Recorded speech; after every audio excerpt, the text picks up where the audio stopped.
Hello, hello, hello. Welcome to another week of This Week in Politics. Hoping everyone has had an awesome week. If you haven't, well, I'm here to lighten the mood a little, hoping that everyone will enjoy. I did forget to do something. Just one sec. Just need to make sure a couple of little housekeeping things are done.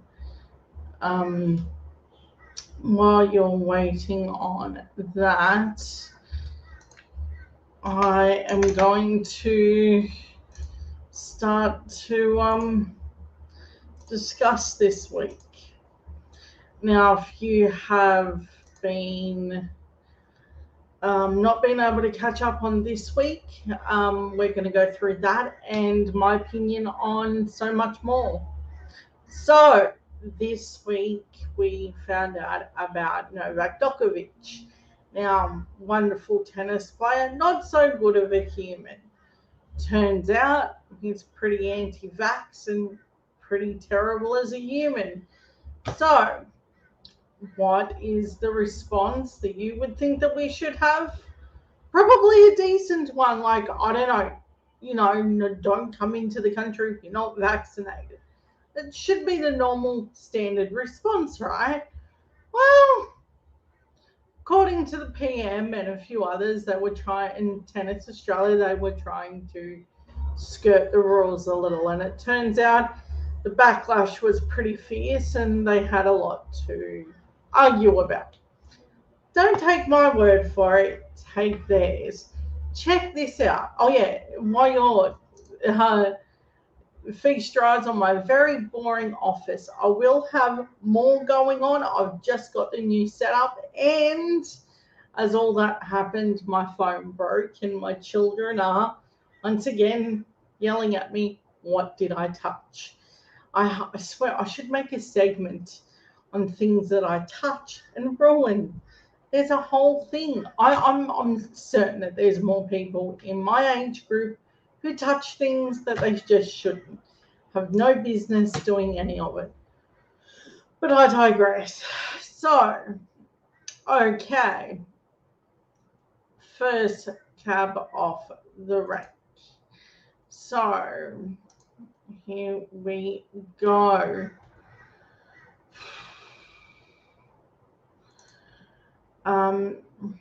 No, I didn't set it up the way that I wanted to.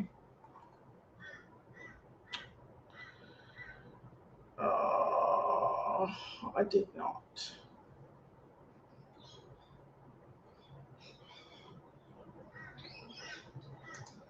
I think this is it. Okay. So this is how it sort of started. Christina loves getting a red hot deal on the things she wants. So it seems to be going into some weird ad. Okay. Might have to reload that because it's decided that's what it's doing there. Okay, it's probably Christina loves appear with another ad. Okay, I'm not going to help these advertisers out, not in the way that they want. Okay.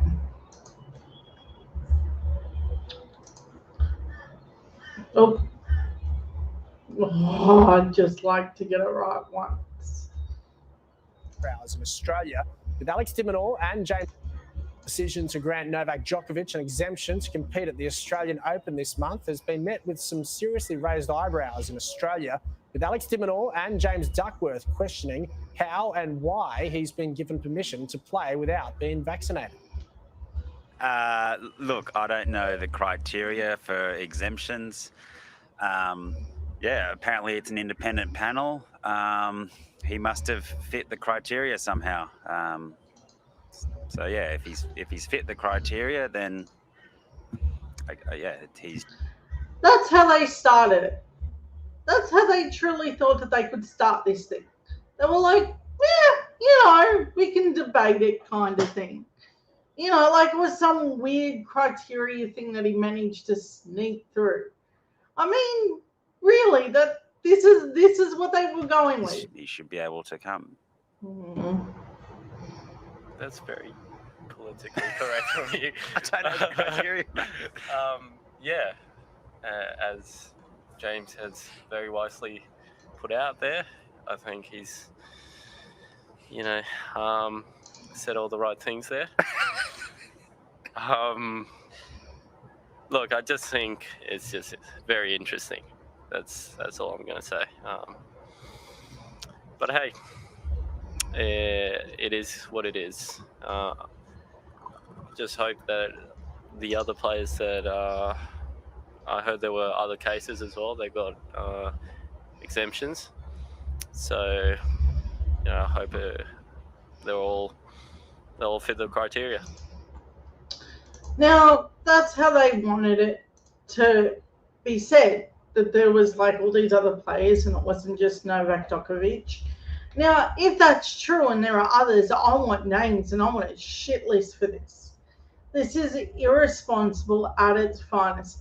This isn't just Tennis Australia, though, coming out and saying, look, he's good to go. He's magically fit into some criteria along with, Australian Border Force and everything else. This is pure, unadulterated bull.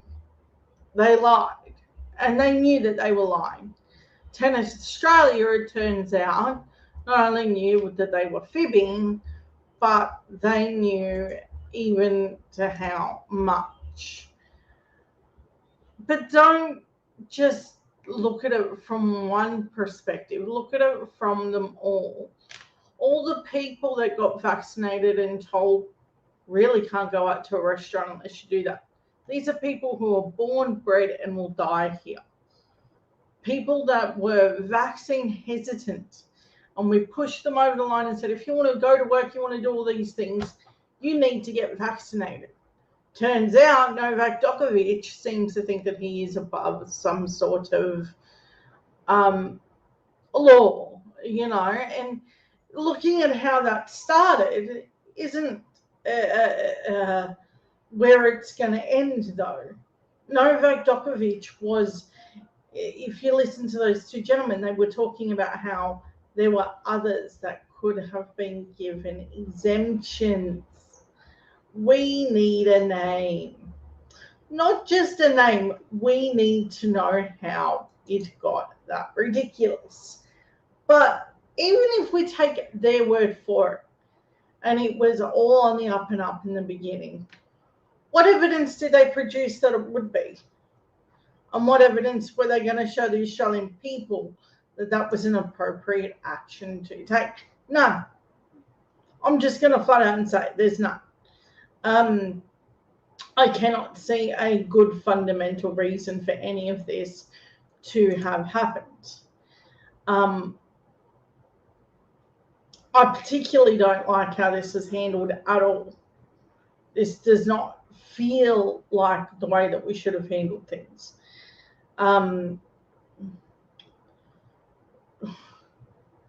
It was selfish, and it showed where we value people. It showed the construction workers that had all these deadlines and everything to get vaccinated and kicked off job sites. Now, I'm very pro-vaccination. If you haven't been vaccinated, you should. If you are struggling with getting your booster shot, get that sorted.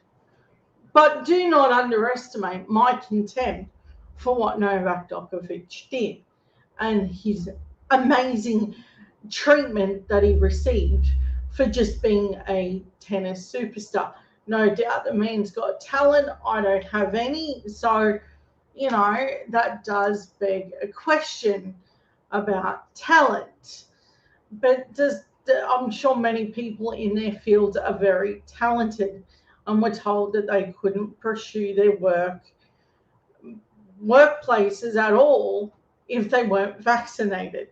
Novak threw that all in their faces for some grand little stunt the Prime Minister's office was so willing to help him do that, along with Tennis Australia, until the public went, no, that's not acceptable. Look at what you did to everyone else.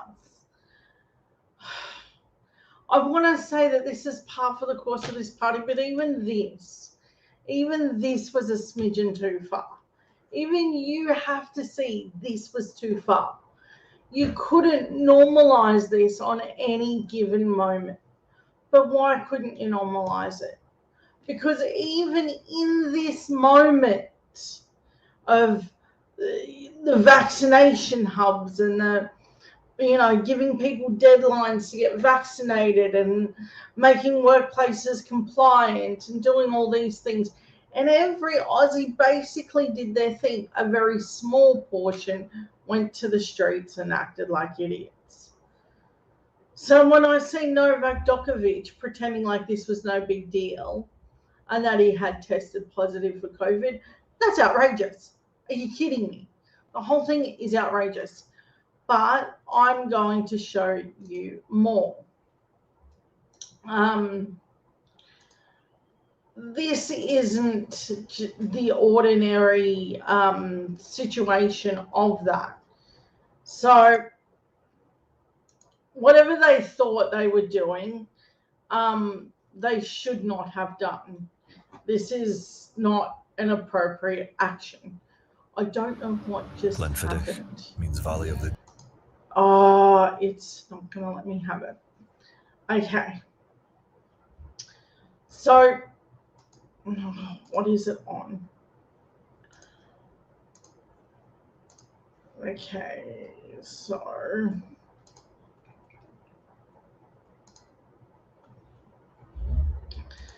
It's not going to... Okay, so... The plot continued to thicken with Novak Djokovic, visa saga, and his legal team claims that the world number one had received the Department of Home Affairs that he had met the requirements for a quarantine-free arrival. Really, quarantine-free arrival.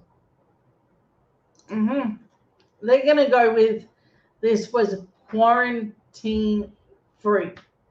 Like, everyone else is doing 14 days to see loved ones within the country.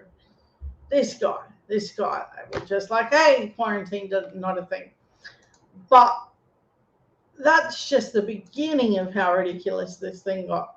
However, the claim appears to refer to Australian Travel Declaration, which in app travellers can give an indication of whether they'll be allowed into Australia based upon information provided by the traveller.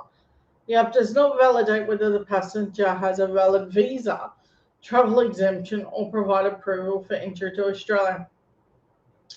Tennis, after a week of confusion and finger pointing between the federal government, Victoria government, and Tennis Australia, Djokovic's legal team is set to be heard. Legal case was set to be heard on the 10th of January. And accepted to resolve that day. If he wins the case, it's expected Djokovic will be able to continue on to the Australian Open. But if he loses the case and it is drawn out, as expected to be deported. Before leaving Australia, Djokovic posted that he had received an exemption permission after months of refusing to reveal his vaccination status. Let's just right out of the gate say that he's not vaccinated. But the claim was refuted by Home Affairs Minister Kevin Andrews, Prime Minister Scott Morrison. Wait a minute. What happened to Peter Dutton's Home Affairs? And that he's not subject. The Prime Minister said such an exemption was not in place. As a result, he's subject to the same rule as anyone else. Oh, really? We're going to go with, no,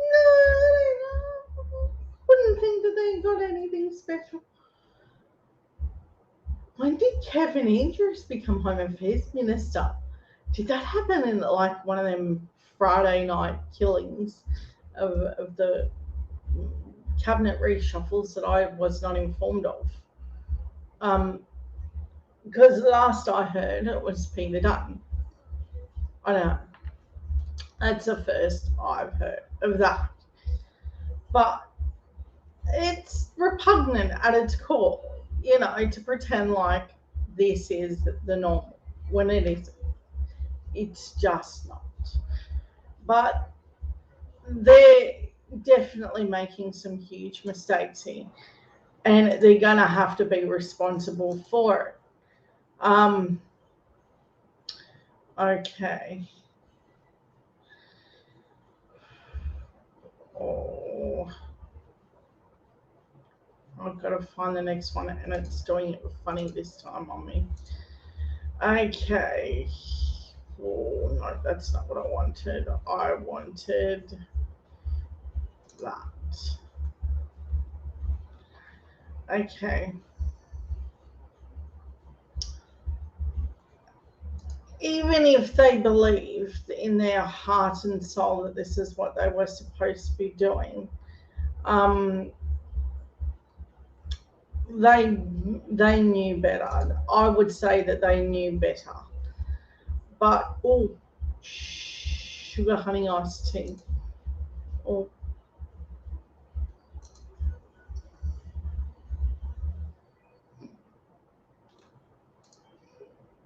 Oh.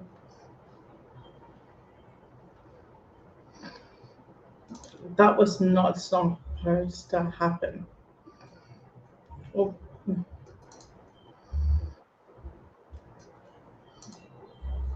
Okay, fixed.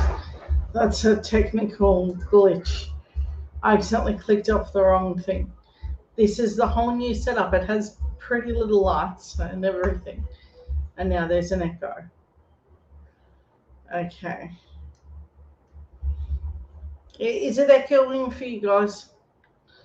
Oh, this is not great. Okay.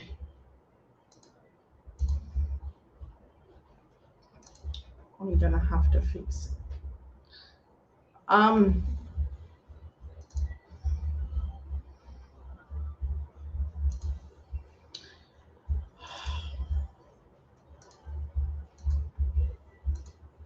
Okay. Is that better? I was not hearing an echo before. Oh.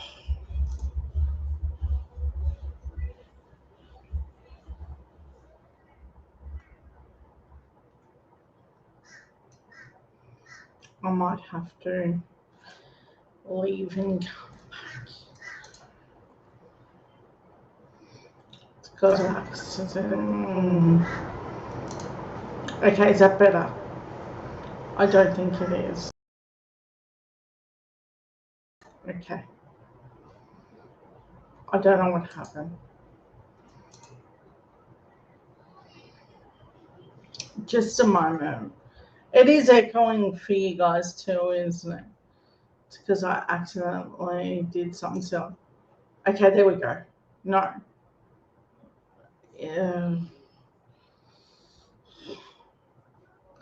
I'm gonna have to work this out because I don't have a kid here.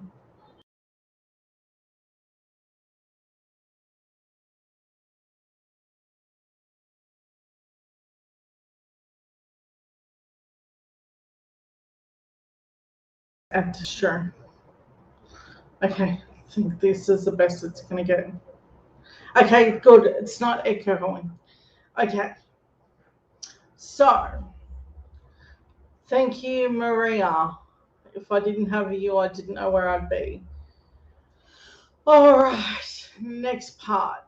So, even if we take a look at the long game for Novak Djokovic, it was irresponsible, and he's hello, Maria. Oh, it's echoing in my ears. Okay.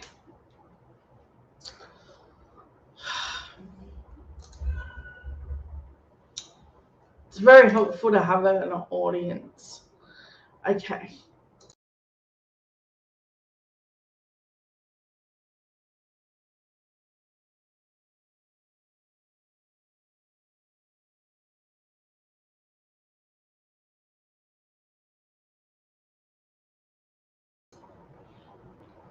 Okay. Oh. Okay. Share screen. Okay. So the next part.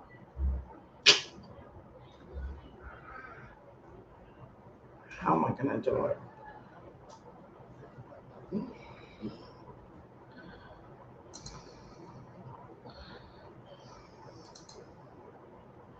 Yeah, I know. I'm trying to fix it. It's a brand new setup. Okay, so next I want to move on to COVID. Okay.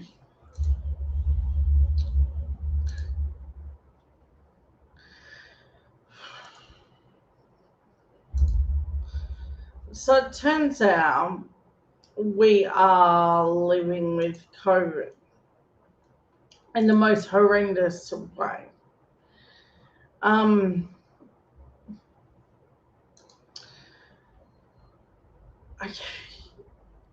The PM says he wants the government out of our lives of Australians, but in a raging pandemic that has left them feeling abandoned. Okay. Supermarket shelves have been stripped bare. Hospitals are straining under the pressure and worried about COVID. And living with COVID. Far from the hot vax summer Australians were looking forward to. Yeah, that's my fault, totally. It's because I did it silly. Yeah, I wouldn't call it living with it either. And it's so irresponsible. The supermarket shelves have been stripped bare. Hospitals are straining underneath the pressure.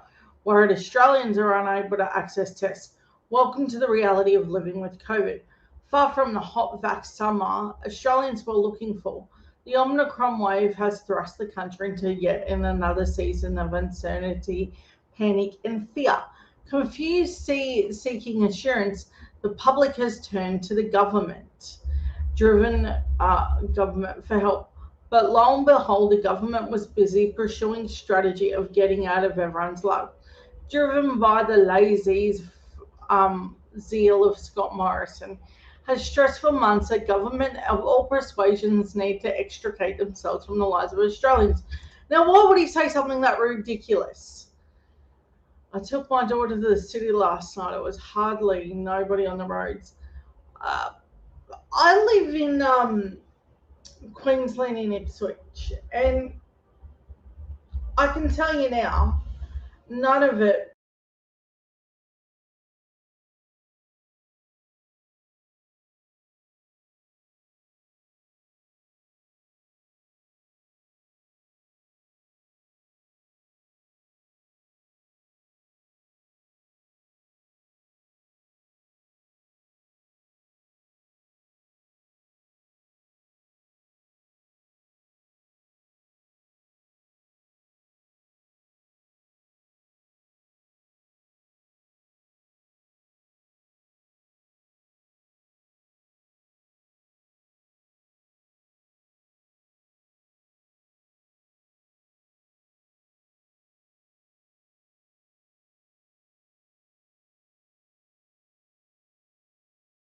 back.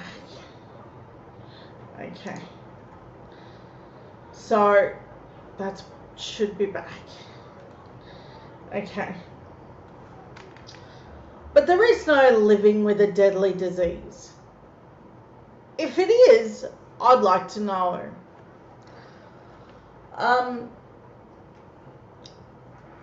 I just don't think he has the stamina to be able to do anything responsible.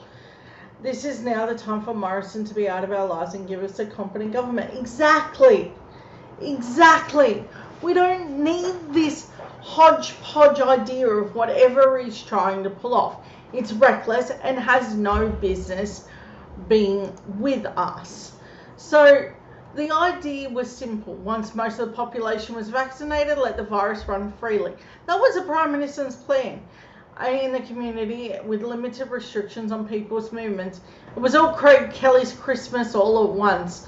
Of course, Craig Kelly being the wild conspiracy nutball that you could see him being, which is utterly repugnant at its core, that we're all having this discussion like this as a normal way of being.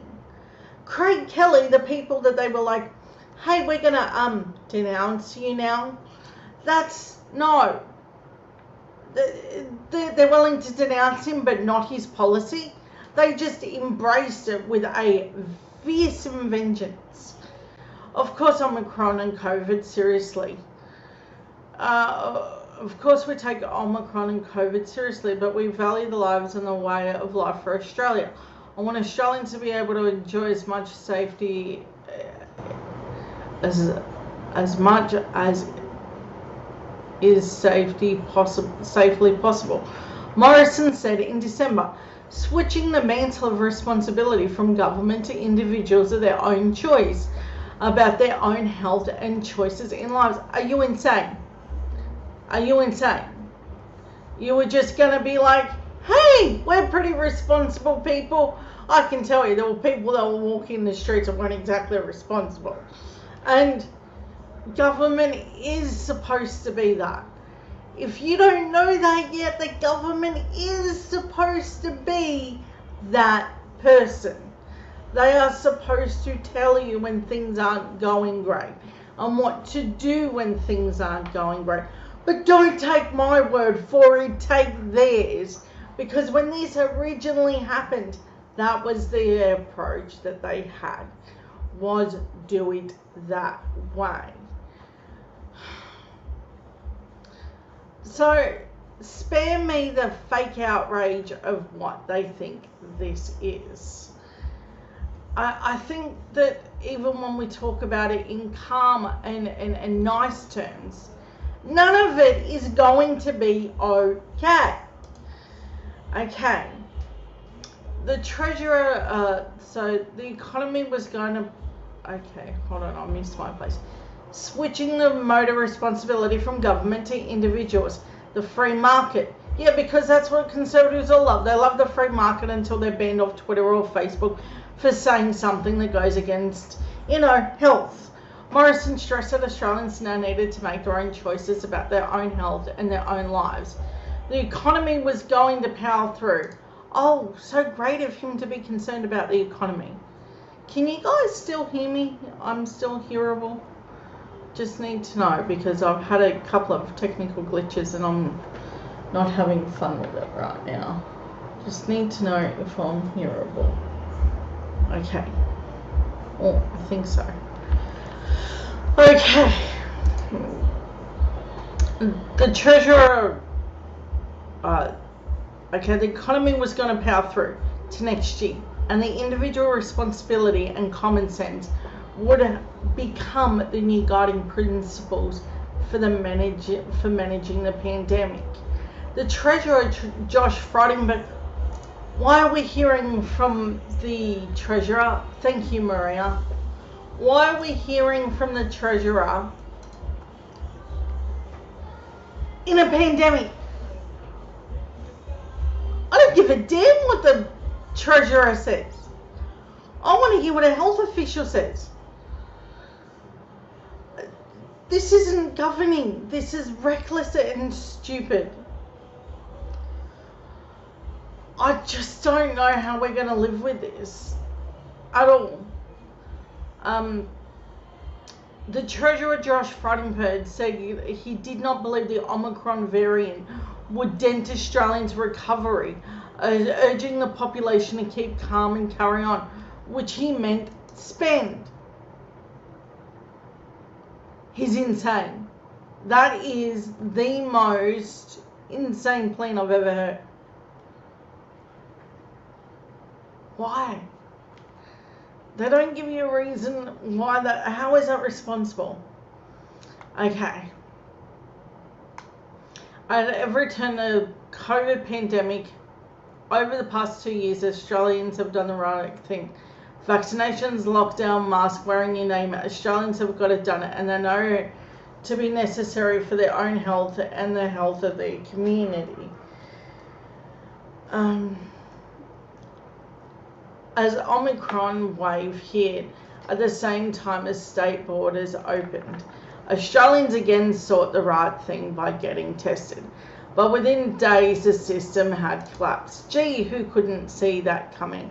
A Conservative government who couldn't run a basic COVID testing system where you hand out free RAT tests. You know, who couldn't see that turning out to a boiling heap of flames? I tell you now, hearing Albo and his rebuttal to this is amazing. People were waiting hours at the front of testing queues. Test results are held up. People understandably stayed away, no doubt contributing to the surge of infections. Now it's sweeping all states except Western Australia, which is discovering what 2021 felt like for the rest of the country. Which brings us to the entirely predictable, preventable testing crisis. The Prime Minister found himself this week as an angry Australia turned on the federal government for answers. The key demand put to the government, let us take responsibility. As far as I'm aware, no one wants to stick a swab up their nose for selfish reasons. It's not a beer run to Dan Murphy's special. They want tests to keep the vulnerable relatives safe and ensure their children and transmission is as low as possible. That's basically it in a nutshell. We want to keep people safe. How do you do that? This. Health experts and economists say the rapid antigen test should be made free, and left several days of contortions. Labor leader Anthony Albanese also landed on this policy. He didn't contort himself though, that was his thing from the outset. Oh, really? That's interesting. I wouldn't either though. And that's why they don't feel like they're obligated.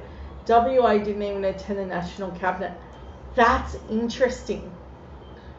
Because it seems like the ones who did sort of seem to be, they were bribed with something, or something was said where suddenly the CHOs took that bit of a back step. Now, I'm not accusing the states, well, everyone but New South Wales, because, I mean, take in South Australia, even they've been responsible. Take in Tasmania, very responsible. So there are LNP states that are leading the way, the correct way of doing this. But the coalition was unmoved, coming up with bizarrely bureaucratic idea to give welfare recipients $100 through the payment system to allow them to buy their own. The idea was full of holes. Pushed by Queensland and Tasmania, the decision was made that the National Cabinet to instead give a limited free test to low-income people. Why was that ever in question? Just a weird little moment. How was that ever in question? That you would do that? I mean, out of everything that this could do, this is clearly irresponsible, and he knows it. This is not a great response at all. I have no idea what this plan is, but it's all bad. This doesn't even look like a plan. This looks like, oh no, they got mad, I better say something. Oh yeah, I said something, and I said something that's like a third of what the Labor leader said. That's basically what I'm taking away from this. It's like whenever there's a crisis, I'm amazed that he didn't run off somewhere, on a holiday and said, oh, well, I'll let someone else deal with it. That's an interesting thing. When I've got to find it.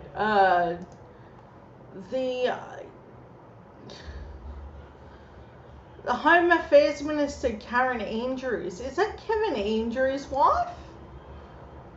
When did that change? I thought all of that was Dutton. I'm really, really stuck on that. I didn't know that had changed. Who knew that had changed? I did not know. That's still sitting in the back of my head. I did not know.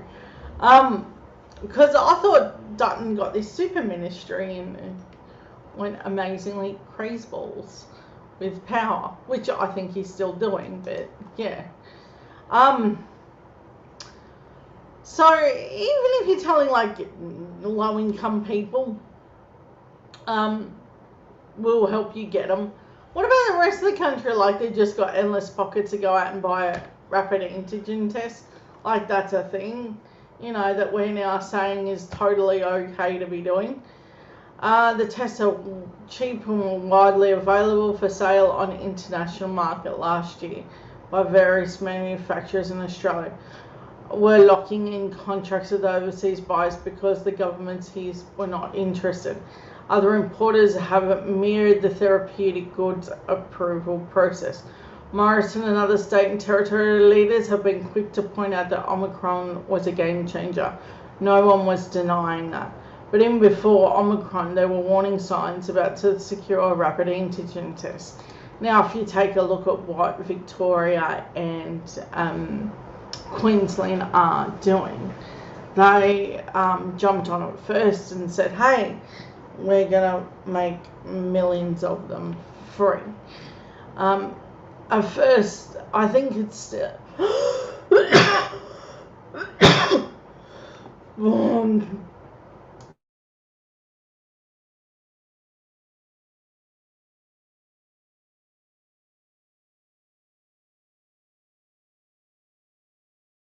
Sorry, people.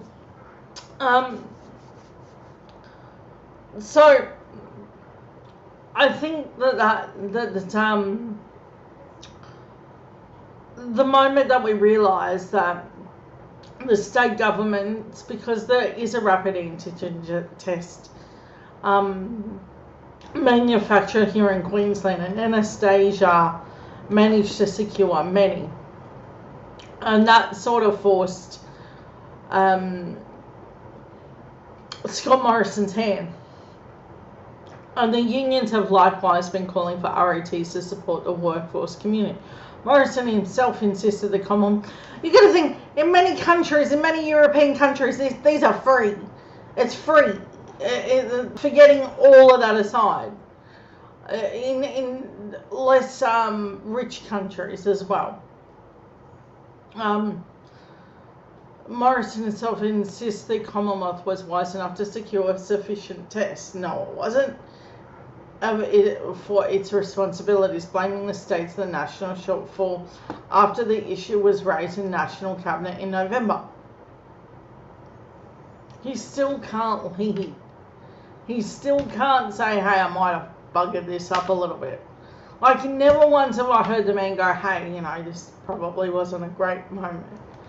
But he can't do that because, you know, he's a jerk face.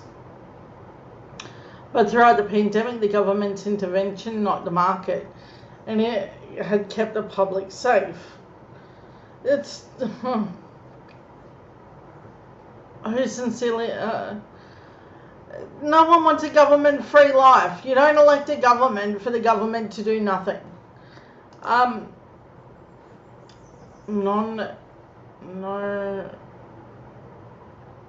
IOSNC site. What does that mean?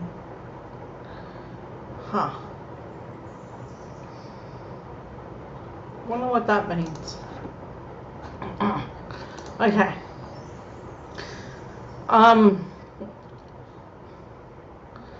Private retailers were never going to buy rapid antigen tests when there were no demand for them. Unlike governments with private companies who have no obligation to prepare for public emergencies. Letting the market develop ultimately led to the rapid antigen test being sold for $50 on Uber Eats. That's capitalism for you. Of course. Find a right, do it. it's not responsible, and this isn't how you do it. Australians will promise freedom and return something of resembling normal. We have stated to live with COVID. Instead, they have been left isolated, confused, in a health crisis. You can't buy anything at the chemist for that. So, there's another issue I've got here. Okay, so the new issue that we've got is what happens now. This is Queensland. They've recorded 18,000 new COVID-19 cases. 80,000 new active cases, 380 in hospitals, 22 in an ICU, and lives lost, none yet. But we haven't been living with Omicron that long. So this is a matter of time. Do not get complacent with this. This is not going to kid around with you. If you're older or have any comorbidities, I mean something as easy as being a smoker. I mean something as small as being an asthmatic. Go and get vaccinated, go and get boosted, go and get everything you can. Mask up, stay home if you can. Do not screw this up. They've now pushed the date to February 7th for all Queensland school students. And they will make it up at the end of the year with the extra 2 weeks. And that's how they plan to deal with this. Look, I don't know if that's... I think that Anastasia is dealing with this whole idea that she can't keep flip-flopping and going into lockdown, going out of lockdown. And that's why she's trying to make the rapid antigen test free. That's why she's still trying to secure people in quarantine facilities, and she's trying to get it all done. But with the Prime Minister bungling around and pretending like this is a normal way to behave, and it's just not. I mean, even the testing rate seems a lot lower than what I was hoping at this point. Because I think people have gotten a little bit complacent with a deadly virus.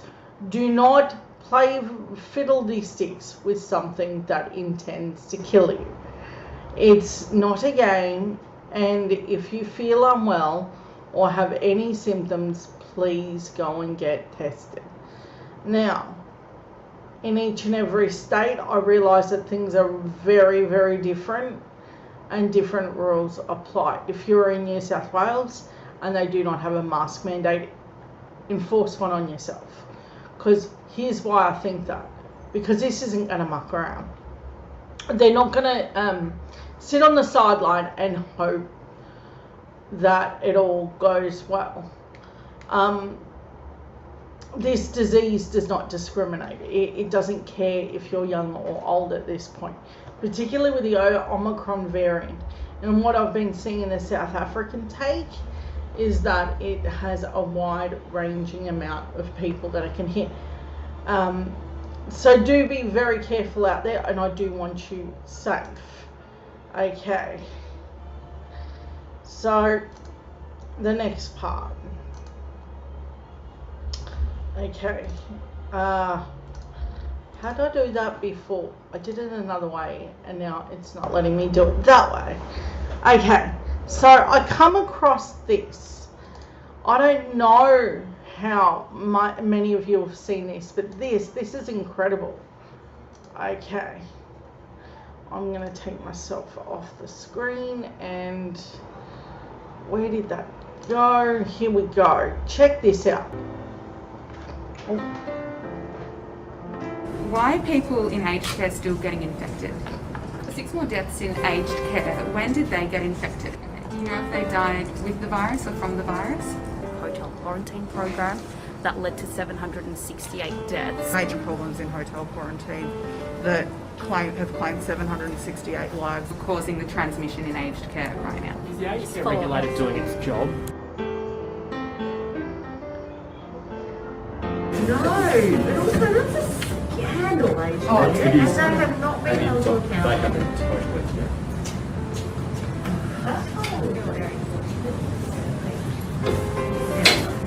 Yes, yes. No, because no, I know. It's because we're on the fucking TV every day. Yeah, we have done. What about yourself? Are you not prepared to resign?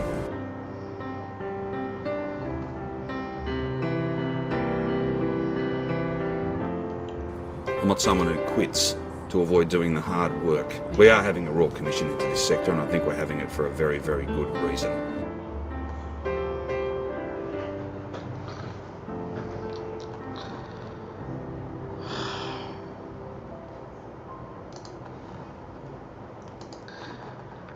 So that should have showed you right there that the media is essentially just admitted live on, well, didn't intend to be live on camera, but they're trying to pin this issue on Dean Andrews, not the Prime Minister. That's reprehensible. Where the responsibility should lie is with our Prime Minister. What a ridiculous situation we're in.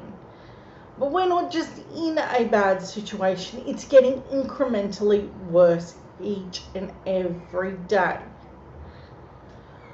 I don't want to underpin the very seriousness of what I'm talking about here. There is no...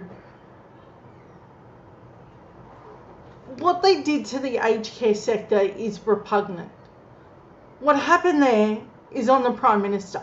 He is responsible for the aged care sector. He was warned that they did not have enough PPE, and there was a massive amount of death. And for that, each and every time that Dean Andrews did take some leadership, for instance in a lockdown, to protect these very elderly people, you had the Prime Minister playing games and saying, well, this isn't my responsibility, and he didn't want a bar of it. Now, it's one thing to just say you don't want a bar of it and don't help out, but then call the election. You can't pretend to be a leader and then do what he did there. It's really, really, really core that you understand how wrong that situation was. To have a journalist openly say that's a scandal, and they're trying to pin it on Dean Andrews.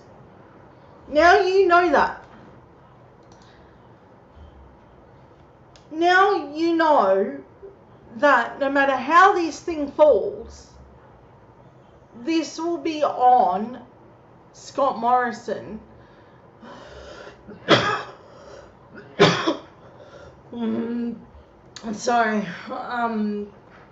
to fix. He can't muck around. We are not in a moment where we can. The aged care sector has been in disarray since 2014. Privatisation has failed badly. Of course it has. They did used to have public nursing care units, but I don't think they exist anymore. Just like Medicare won't if we keep having a Conservative government. So tell everyone you know this time. Pick it. Go. Make sure everyone knows. Don't, you know how they always say to you when the family gathers, don't talk about politics. Now's the time to talk about politics. Privatisation never made anything better. That's exactly right. And it's not going to make it better now. Have the conversation, and it's going to be hard, long, and arduous. I have family that some are still talking to me, some aren't, for having these very conversations. But I found out where they stood, and they know where I stand. And I think everyone is in deserving of free healthcare. No one should die from a very preventable moment. Nobody. Thousands of them die in the US unnecessarily, and they go bankrupt. They become bankrupted. They have nothing to show for their life's work. Because healthcare just isn't a priority to Americans. But guns are. But apparently not healthcare. So, this time have that conversation. Healthcare isn't just for you and for me. It's for them old people that need it too. And at our end stages of life, I definitely don't want to be in a moment where it's decided if I keep the family home or if I can get care.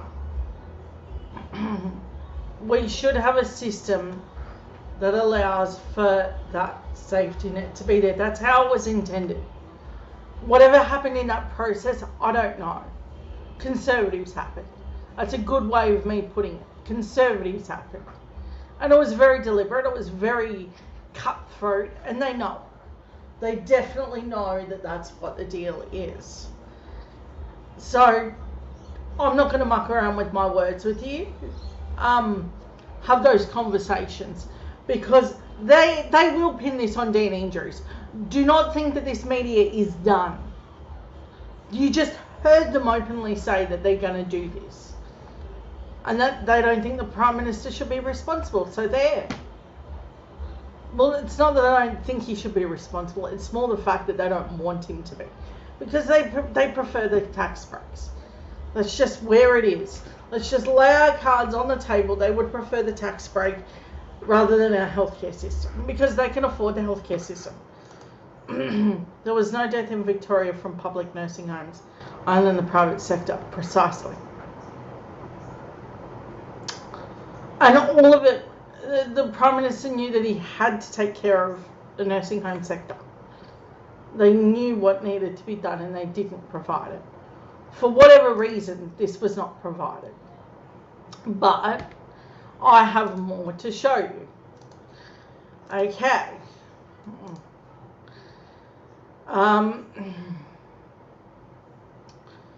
The next part I want to talk about is really, really difficult too. So, the PM couldn't care about us anymore. When it comes to submarines, we sign up to some vague plan at a cost of tens of billions.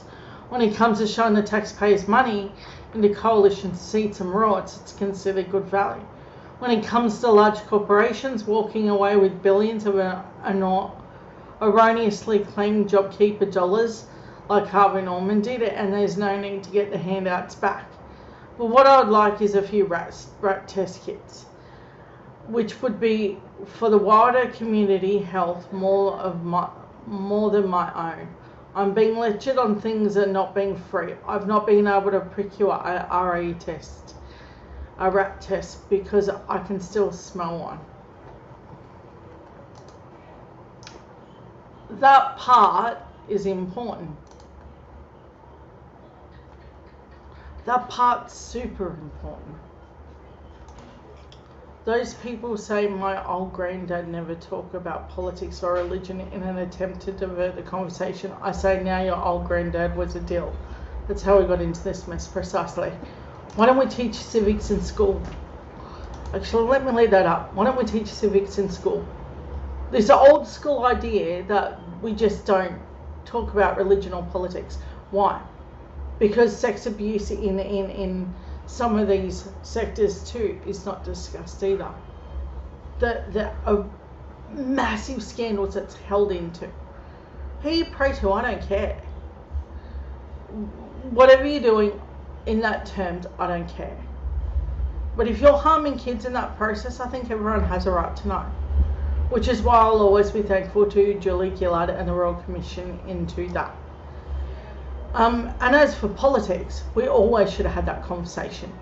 We always should have said the Conservatives will defund everything, will privatise everything, they will strip away healthcare, and they absolutely have no qualms about bankrupting you on a medical basis. That's the conversation that we should have had. Make no mistake, that's what we need to say. They are about the rich And if you are not rich, you are helping the rich. And helping the rich is not going to help you. Let me tell you this. It is not going to rain on you magically. When they handed Harvey Norman all those millions, did it rain on you when they got it? Hell no. It's not a thing. Not a thing. You're not going to see a cent if they get it. It doesn't trickle down. This 30-year experiment of more than 30 years of telling people, the Reaganomics thing. No, not a thing. If it was a thing, we wouldn't have to keep trying to save Medicare. We wouldn't have to say, hey, that school's kind of falling apart. But we're doing that.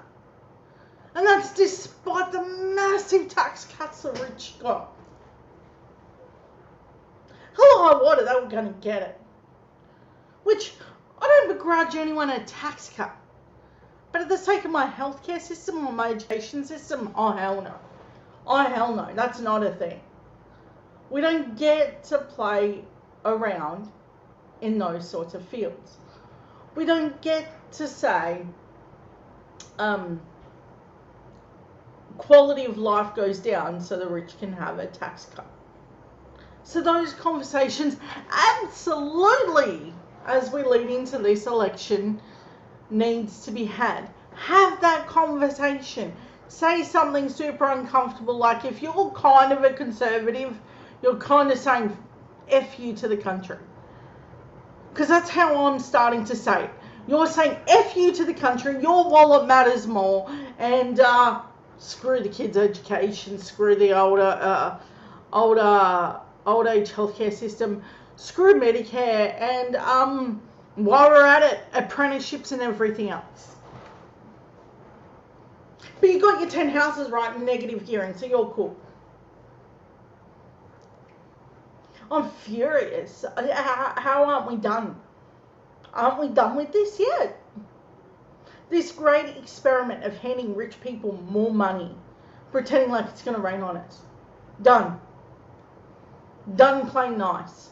This is why I have a very few lot of family that gather around me, because they know I'm coming. They know I'm going to say something super uncomfortable like, okay, your money meant more to you than if you got in an accident and possibly died. You could lose your house. You mental moment. That's insane. This isn't a game. We are very, very quickly losing grip on these things. So we have to have that conversation. But don't take my word for it. Take theirs. Look at the budgetary papers. Now, what they do each and every year is that they will strip a little bit away. And then they will refund a little bit of that. And then they will call it record funding. But the real numbers show each and every year they're stripping money from healthcare, education, apprenticeships, and building a better economy. In fact, there's no sign that giving the rich those massive handouts is any better for the economy. It's actually better to hand all the other people enough money to live on so they can spend more. That's actually how it really works.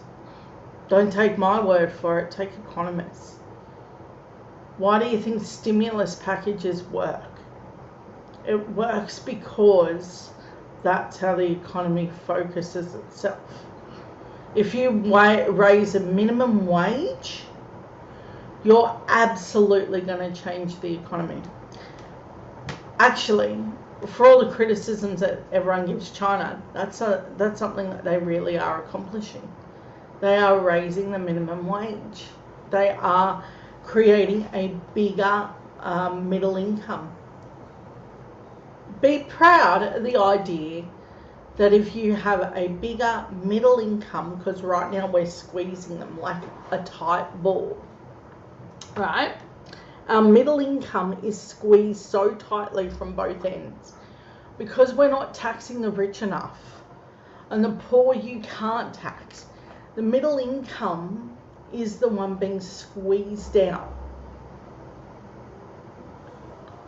So have that conversation and tell people it's not worth squeezing out our middle income, our supporting income of this whole nation, to keep it conservative. They're going to kill off the middle income. They're going to gut it. There'll be only two ways of looking at it: the mega rich and the mega poor. And that's how the USA looks right now. Like a third world moment of, you're out on your own, buddy.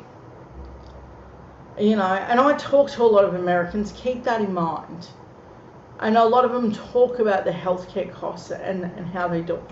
When I tell them, it doesn't cost me anything to go to the hospital, really.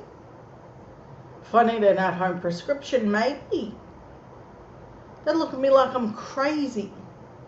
Even underneath their Medicaid, if they're lucky to be seen.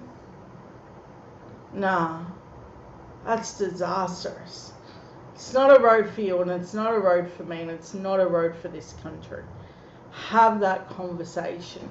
I guarantee you, having that conversation is a lot more better than not having it, because now your livelihoods are on the line. The kids are now going to be, oh yeah, and don't even forget that if we don't get rid of this Conservative government, they're not going to do anything on climate change either.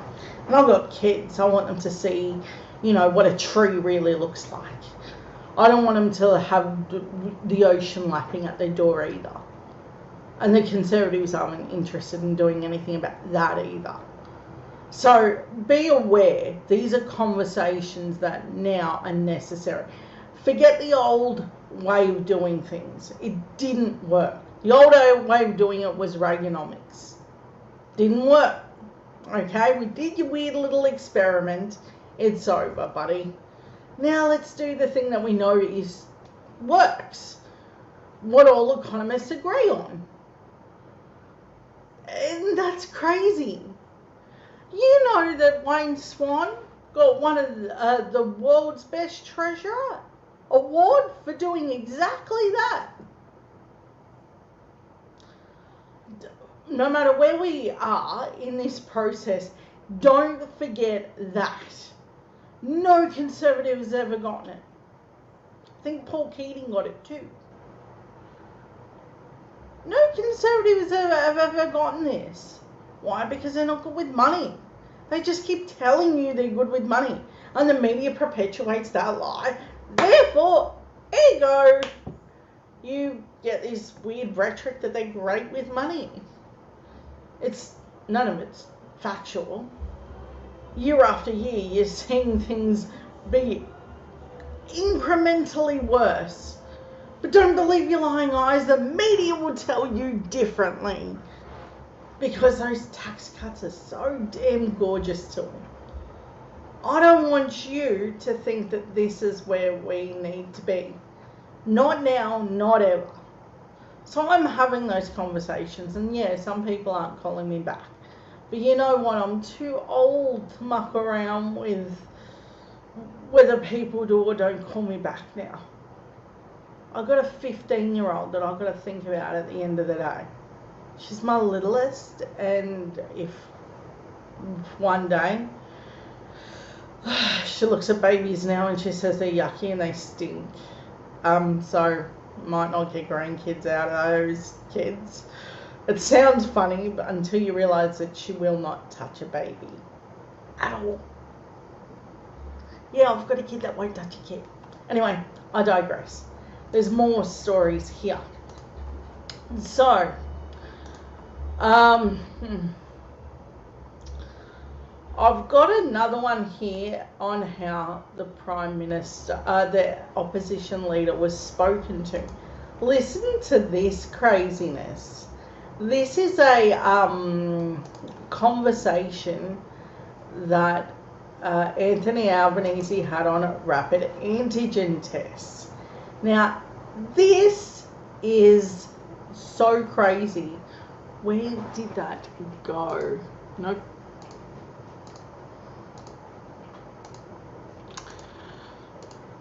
Okay, here we go. Listen to this. The whole way along, I have said that tests should be available for people who need them and who want them, and that income shouldn't be a criteria. Oh, trigger warning. This lady is rude. You're gonna get triggered. I know, because I did. Not even kidding. This one bothered me.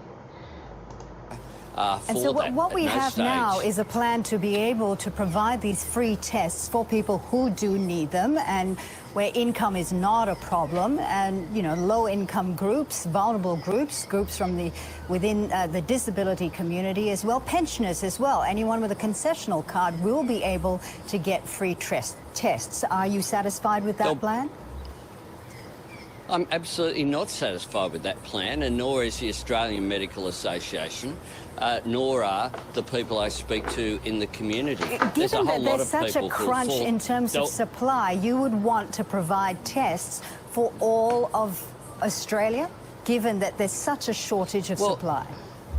The government says itself that they reckon that they've fixed supply, and it's not clear from government advice what they should do if they test positive at home.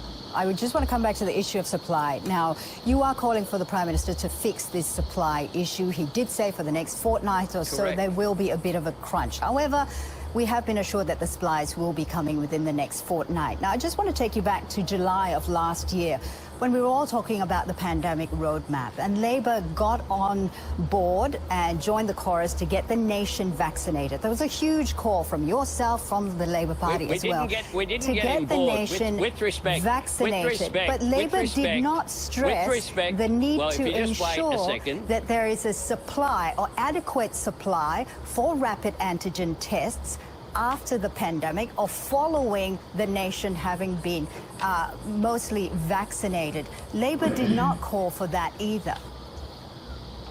With respect, that is complete nonsense. People weren't talking about rapid antigen tests at the beginning of last year, the whole way. Now, that was repugnant. 100 to 1, I think her name was Fallujah Ibrahim. You're going to see her on a pre-selection for the LNP. Repugnant. She had this stellar career before this. I looked her up. I had a good look. She was not like this before. Something happened. What always happens with our ABC, with the Conservatives, they've got to wreck it. So, in light of that, that's the end result. You get these weird ABC takes now of like this Conservative view of, well, same. You were on the same page as the PM back then, when their rapid antigen test didn't even exist. So, be on the lookout for that woman. She's definitely going to run for pre-selection. Okay, people who are considered to be middle income, taxpayers can't afford to save for a house deposit. Some miss rent payments away from eviction. Casualisation of the workforce and job insecurity have caused this. Absolutely. This is a really, really good comment. And why? Because it highlights that squeeze. You got to think, in the middle of that pandemic, they were just ripping away any support systems for these middle income households. Many of them did become homeless, lost their jobs, lost everything. Who supported them? Now, ALP definitely said you should keep that going, but they had no power to do so. So that's absolutely irresponsible.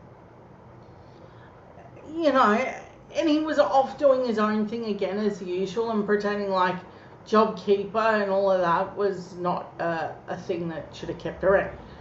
Reckless and irresponsible as normal. And I agree with this. That woman does need to move to Sky. You're going to see her on like Sky After Dark or something. Her career, I tracked it. I watched other videos. So I didn't just, you know, cherry pick that one out. She actually wasn't a bad interviewer before this. Whatever the coalition did with this woman, and putting Ida Buttrose there, you know, seeing her do these takes for the LNP, is a thing that did happen. And I don't want you to forget that for a moment. Ida Buttrose, now running the ABC, openly campaigned for the LNP. That's a politicisation of our ABC. Absolutely. And they're going to wreck it. That interview definitely shows you they're going to wreck it. They don't care, they're just going to wreck it. So be prepared to give up your ABC if these Conservatives stay where they are. But I think that most importantly, what we're dealing with is a fundamental lack of understanding. These journalists have all nodded and agreed, even in the ABC. We're going to be up for a bit of a fight here, even amongst the ABC crew. They're kind of like, no, we're going to tip our hat and pretend like same. Inside sources also tell me from the LNP and ALP that there are whispers that this is going to get a very heated, very nasty election. There's going to be scandals and rumours, and they're going to dox one another like crazy. They're going to talk about their personal lives in an insane amount of stuff. So they're not done competing for seats, even amongst the LNP ranks. Some of them are after the top job of being Prime Minister, so they're going to shit can each other until one of them emerges top dog in their shit show of a party. They're going to tip their hat to Clive Palmer, Pauline Hanson, and any other movement that is pretending it's about freedom. The religious freedoms are absolutely going to be ran to the next election. This bigot bill is not over. Now, I've for many weeks discussed the bigot bill. It involves a series of unimaginable concessions for religions to be horrible to different parts of the community. Because that's what God said, didn't he? Just be horrible to people of different communities. Not in the book I ever read, but according to these church-loving people that want this bigot bill. And you got to think they're a minority who actually want this bigot bill. Nice churches do not. There are some very beautiful churches that are going around helping out during this pandemic. It's just a reality. There are ones that are trying to help people pay their rent and stay housed and even helping get housing. But the ones supporting this bigot bill, we're in a bit of trouble. And they're pushing the Hillsong massive moment. I'm hearing that the Prime Minister will make an announcement at a Hillsong conference about that very bigot bill. He's going to claim success if he wins another term and a bigger majority. Right now, he's claiming he doesn't have the numbers to pass it, which is entirely true, even amongst his own ranks, right? He does not believe he has a mandate to do it. Some, what they call middle ground LNP, do not want to pass this bigot. And amazingly, LNP people can't help but dob on themselves. So letters I wrote, emails I wrote, and got responses. I can't tell you who they're from, but they unequivocally said that that bigot bill should not pass under any circumstance. They wouldn't go on the record to say why they thought it shouldn't.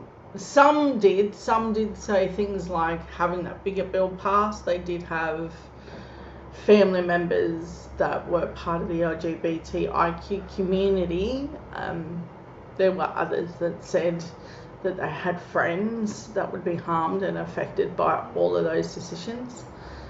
That this was basically a slippery slope movement. And amongst Labor ranks, they were repulsed by the idea. It was almost as if you waved around a yucky stick at the ALP whenever I mentioned it. It was, well, they really had their back up about this bigger bill. I'd spoken to loads of people in the ALP that were not just members but running MPs, Senate people. The scary part about those Senate people was they got these 6-year terms, right? And some of them are up, I think, this election. And in this, right, they were saying things like, if that bill passes, we're in a lot of trouble and we'll have to sit there for 6 years and hear how wonderful a job that coalition did on this bill. They're going to gaslight the whole country in saying what a great deal they got and clap their hands. It's like Scott Morrison holding up a lump of coal. You know, I personally like the one of the little gold plate on the Engadine Macca's. That's my favourite one. Apparently that's not real and it's photoshopped. But that's his greatest accomplishment for me. That's given me endless giggles. But this bigger bill is real, and it's entirely going to pass if they get another term. It'll give the middle section of the LNP, the ones that call themselves, you know, on the fence, like a go-ahead. It'll say, well, we got a mandate now. We're going to be as horrible as possible because they essentially feel like it's now or never. So if they get re-elected, they do intend to introduce this bigger bill. So in the lead up to this election, understand what they're going to say. They're going to say, I have the right to be horrible to other communities. And because the Israel Folau thing isn't ending, they intend to use him as some sort of spokesperson. They're not done. This is like if you weren't watching the US, like watching Kyle Rittenhouse go to the CPAC. That really did happen. That kid that shot people at the BLM rally really went to a CPAC. Treated him like a superstar. That's what they're going to do with Israel Folau. They're going to treat him like a superstar. Not the horrible person that was saying horrible things to horrible, that were just downright horrible. No, they're going to present it as the savior of all of it. So now that you know that's the plan. But that's not just the only plan that they've got. That's a major plan. Like, that is day one kind of stuff. That's like off the docket. That's what they got. There's also talk of rolling Scott Morrison. Needed to add that part because they are having talks about that each and every day. Lots of it's just rumblings, though. I don't think that they got it in them to do it. Not only do they not have the numbers, but they really, really don't think the public will take it. And as on the nose as Scott Morrison is, they're hoping that with the media's help and their legacy of so-called being good with money will be enough to keep them in power. It's up to you to tell them how wrong they are. It's up to you to correct the record. This will be a grassroots movement. Do not be fooled into thinking that you're going to wake up and people are going to look around you and they're going to see what you're seeing. They're only going to see what you're seeing as if you show them. A lot of people are still turning on 7, 9 and 10 and Sky. You go to an airport, they're playing Sky. Even our ABC is being infiltrated. This is going to get nasty. They've already restricted this group's reach. So I'm already on restricted terms. So if you're seeing not many people are watching, this is because they're restricting how many people get to watch it. We have to fight this one. Every election cycle I say this is the one, you know, where we do something about this. And I say it with really, really big enthusiasm. I'm not going to do that this time. I'm going to tell you what the plan is. I'm going to tell you that there's a plan that we all register to help out ALP getting power, to help Albo in his messaging, which he's been really good with, particularly talking about Medicare apprenticeships, daycare and vaccination, quarantine, national security and more climate change and a whole raft of other things. So understand that Anthony Albanese is sounding really, really good. But as this builds into that, okay, he can only do so much. The rest is on us. The rest is on us to tell people. It's Scott Morrison who couldn't hold it in Angani Macca's. Or it's Albo. No in the middles. Independents, their voting record is a lot of the time conservative. But there will be some places where you will have to vote for an independent because ALP are unlikely to win, and it's that or a LNP person. And it's the race to 76. So if you haven't seen it, I need you to stress to go and have a look at how to vote. Follow the idea that ALP first, you put the Greens or something like that second. You always put the LNP, Pauline Hanson, Clive Palmer, all of those crazies last. Can I tell you this time around, I don't think Pauline Hanson is the crazy. I actually think a dumb idiot for our politics is Craig Kelly. He outshines her by a golden mile, and he had George Christensen to pat him on the back and say, "Good job, buddy. This was a good job, well done." The member for Manila seemed more than happy to cast any, doubt on what our health recommendations should be. But not just him. Clive also gave him money to propagandize people. There's this weird, fierce UAP lot of ads, United Australian Party ads, which are insane right now. I have no idea what's going on with them. But every time I'm on YouTube, they're more and more aggressive. And I need you to know that that's happening.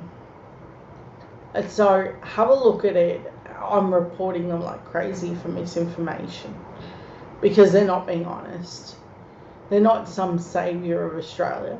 They're not the freedom fighters. They're idiots that lost a court case in Western Australia. And I'm not ashamed of telling Clive Palmer exactly that. And that he never cleaned up his nickel refinery properly or paid his workers. So, guess what? I'm blocked. That's how that story goes.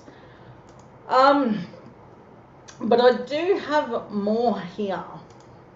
So, I think it is, hold on, I don't know why that's open. Is that the one? I think it is. So, this is how we are being fed a story. that the economy would trickle down on to you. But in each piece, you notice that a little bit is actually taken away from you. They're given the biggest slice of the pie each time they take down, and this the largest lot of people who need it. What the hell, dude? Stop. Stop. Okay. So this is how they're convincing people that the economy still works in a trickle-down economics way. That's insane. If an economy really worked like this, I'd say that this is how they really modeled everything. This means this chunk of people here. This includes, I would say, from here down. This is middle income right down to the bottom. Poverty would skyrocket. You wouldn't have a middle class. This is essentially where we are at. This is insane, and it has no basis for where we are. Hold on. There's another one I wanted to show you. Oof. I can't think of where it is. Hold on one sec. I did have it all lined up, and now it's just gone awry on me, as it always does. Okay, so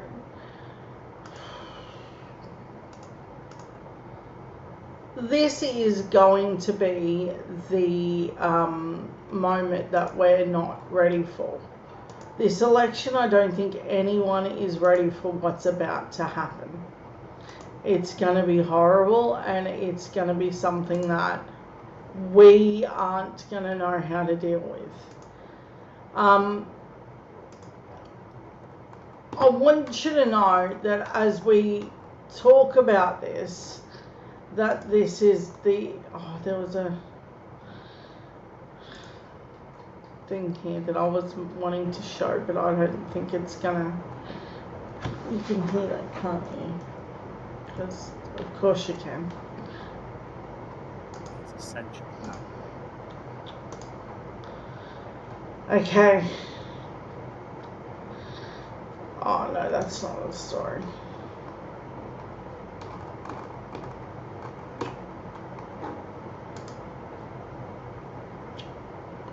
Where did it go?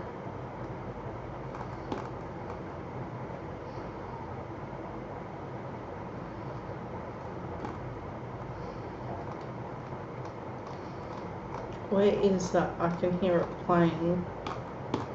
I'm gathering it's up here. Ah, it's now not going to do it. Of course.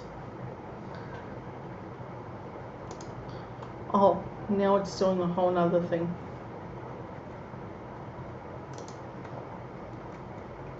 One sec.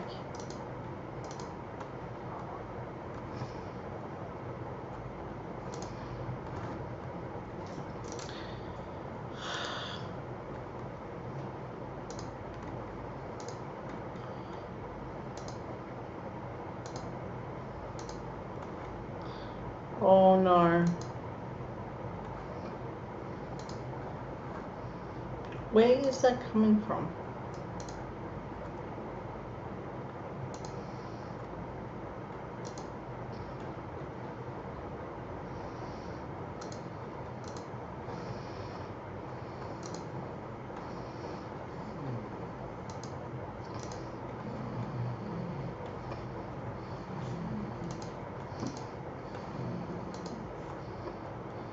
Hold on.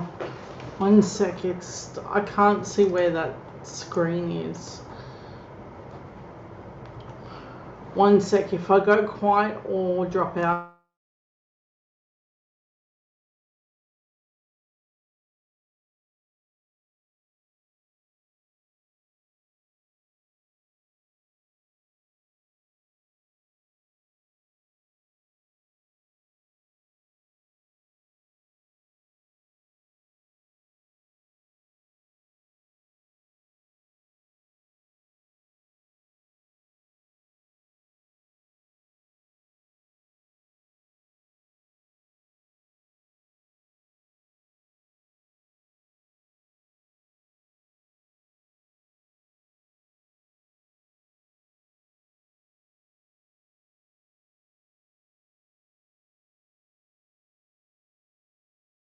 Tyler Schultz became a believer.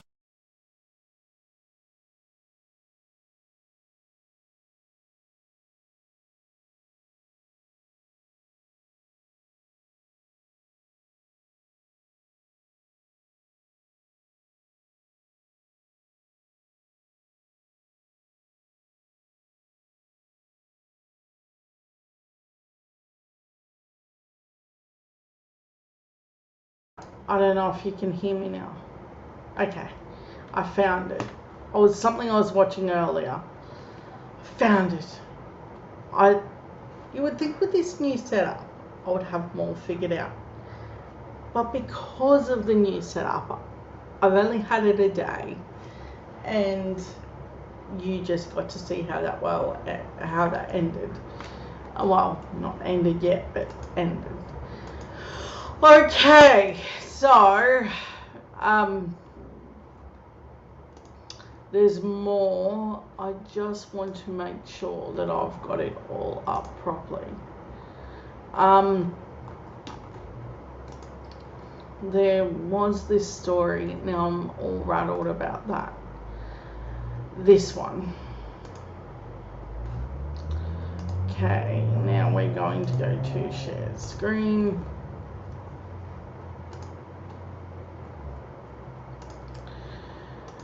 This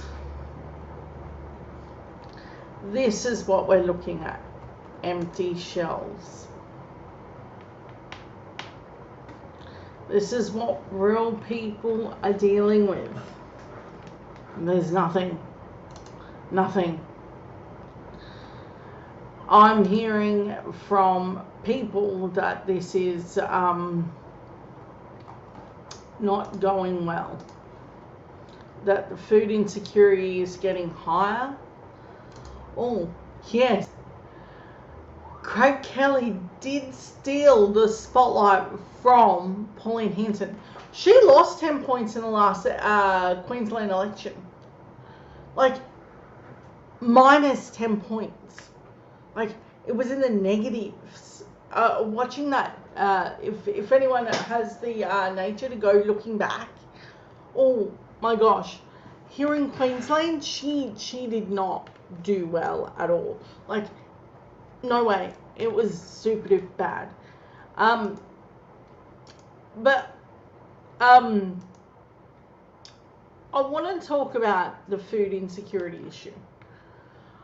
Grab what you need and leave what you don't. I think they're going to implement again restrictions on the amount of things you buy. If you remember early in the pandemic, they were saying things like only buy 2 lots of pasta, 1 lot of toilet paper. You're going to have scammers online saying that they've got the, remember that dude who bought like $150,000 worth of hand sanitizer? He got charged with that. It was, yeah, you got into big trouble for trying to rip people off.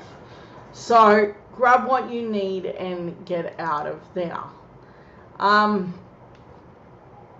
So I want you to know that this is something that we're going to have to start dealing with. We're going to have to start dealing with a federal government that was not prepared for this pandemic in every possible way. They have been given opportunity after opportunity to prepare the public. Not only did it not prepare the public, but it didn't even attempt to make it in any way a viable thing. Don't take my word for it, take theirs.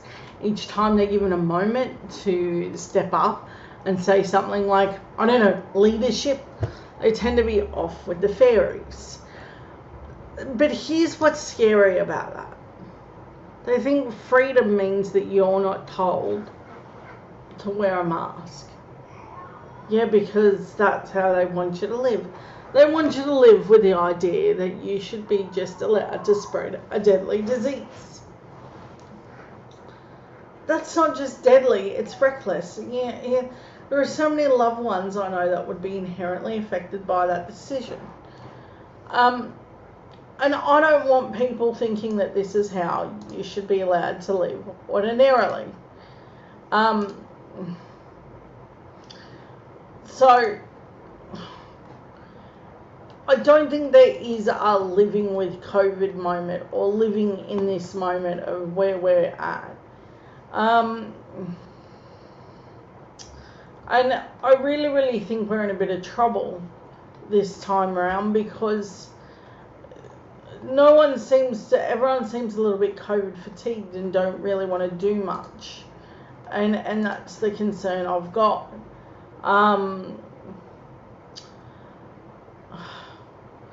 And we're not really prepared for what's going to happen next.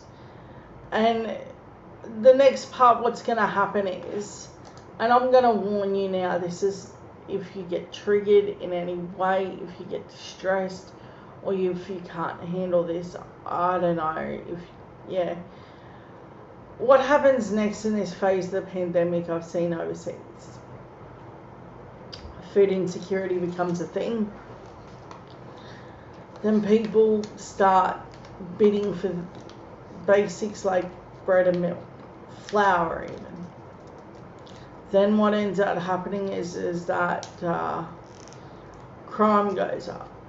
And then when crime goes up, poverty increases. When poverty increases, people start to lose their homes. Everything starts to get a fair bit more wobbly.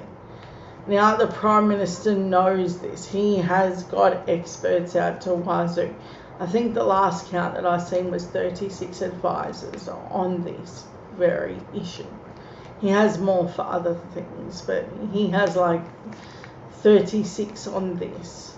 So he understands and has had enough time to track the poverty rates of what happens next. Not only does homelessness become a thing, but the death rate rises. And this whole idea of personal responsibility becomes a thing. And then when that becomes the rhetoric, the deaths become nothing. You will lose up to 1,000 people a day and they won't say anything. You know that the US is still losing around 1,000 people a day. Don't even hear about it. It's not a number that they're willing to deal in right now. So I've seen it. I've seen through that looking glass and none of it looks great. So buckle up. It's about to get really rough really quickly. So we've got to change this government. It's not now a question of if, but when. And I don't want people underneath the illusion that this is something that you can just live with. But if in the case of our democracy, I want to show you this.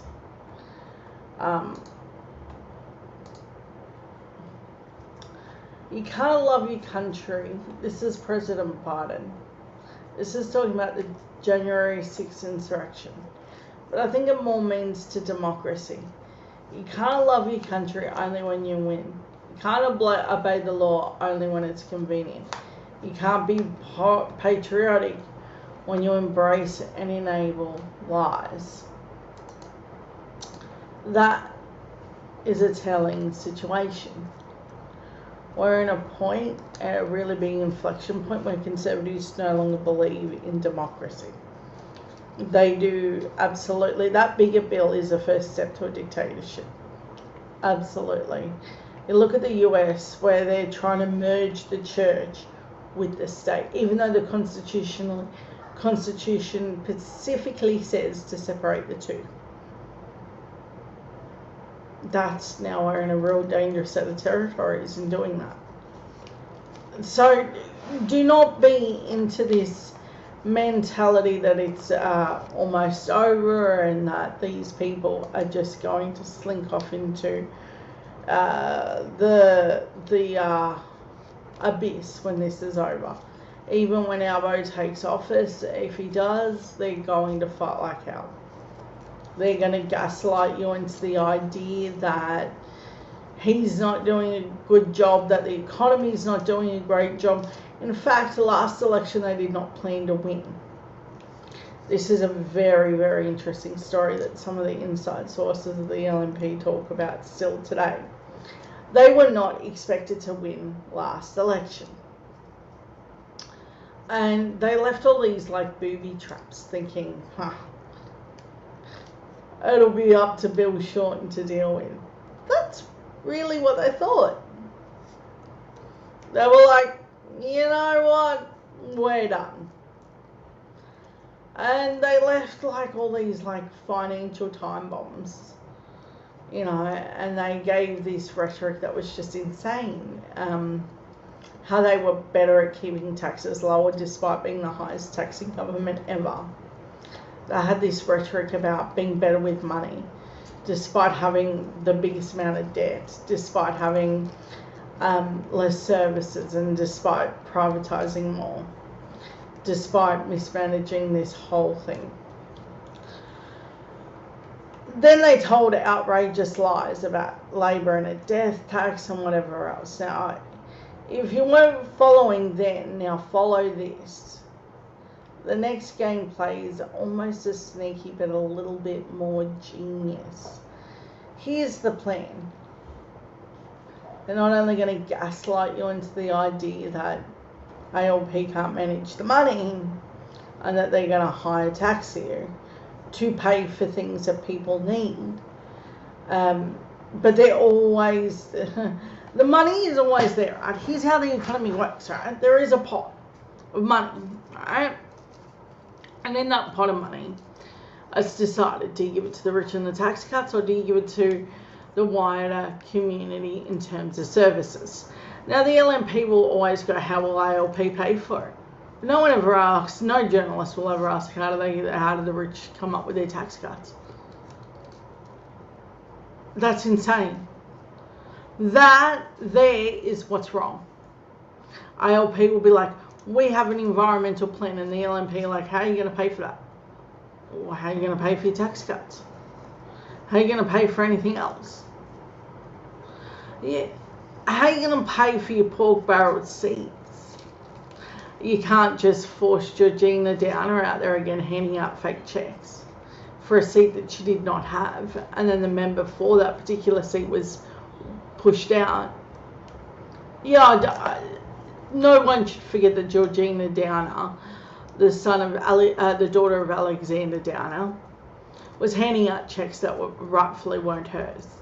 She did not hold that seat. There was no invitation for the person who did. Georgina Downer was handing out government money with no power. See, now that's sneaky. They changed AEC signs, the Australian Electoral Commission signs. But each time that they get re-elected, they get more emboldened. So they got away with all of that. What are they going to pull off this time? I'm hearing more AEC sign tricks. Because they got away with it. The court said, well, basically it was legal. Because, of course, Conservatives are running the AEC, and that's how it went down. You stack a board with enough LNP people, it will all become legal. What about it? So there'll be more of that. That's why you've got to have those conversations. There's going to be talk about how this bigot bill will allow religious people to be more free. Well, I mean freedom for you or me. No. There's also a social media bill being drafted. Now, keep in mind that while I'm telling you this, my group is already restricted. And there's a certain amount of people can see this. It's not widely accessible. As it is. But they are drafting a bill that's quite scary. Now, it's called the Social Media Accountability Bill. And it basically goes something like this. Why is my hair like crazy at the moment? Crazy hair. What, headphones are just crazy hair now? Sorry. It's distracting me. It's terrible. So, how this is going to go is the social media bill will be wrapped up like this. It'll have three parts to it. One, it'll say it's to protect the children, which is how they always frame it. you know, your kids are in a very toxic environment online. So let's moderate what they're saying. They make it sound like it's a chewable part of the meat of the bill. The part that you can deal in, right? Then it gets a little bit trickier. Because now they've got that door open, if you will, ajar. So picture when you're telling your toddler to go to bed and they're like mucking around with you and you've left the door ajar just to see that they're in their bed. This is how the LNP are going to run it. And if you're not very diligent on what's going on and you give them another turn, a door ajar can be made into a wide opening. Then that wide opening turns into, well, now you can't say mean things about us. Okay. Then you have what the CCP do.